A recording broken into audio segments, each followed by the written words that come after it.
পরের দিন আনান্না অভিনবকে নিয়ে গাড়িতে করে খান্ডালা চলে এলো।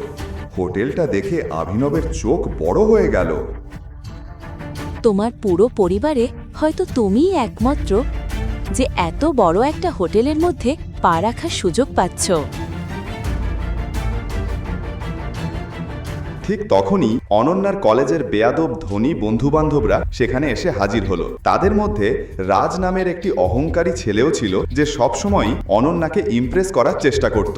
অনন্যা, এটা কি? তুই কি এই ট্রিপে স্বামীর বদলে নিজের চাকরটা এনেছিস? ওটা আমার স্বামী। কি? অভিনবের সাধারণ পোশাক দেখে অনন্যার বন্ধুগণ ও তাদের স্বামীরা মুখ বাঁকা ছিল, কিন্তু তাদের ধারণা ছিল না কি ঘটতে চলেছে। তখনই হোটেল ম্যানেজার এসে বলল,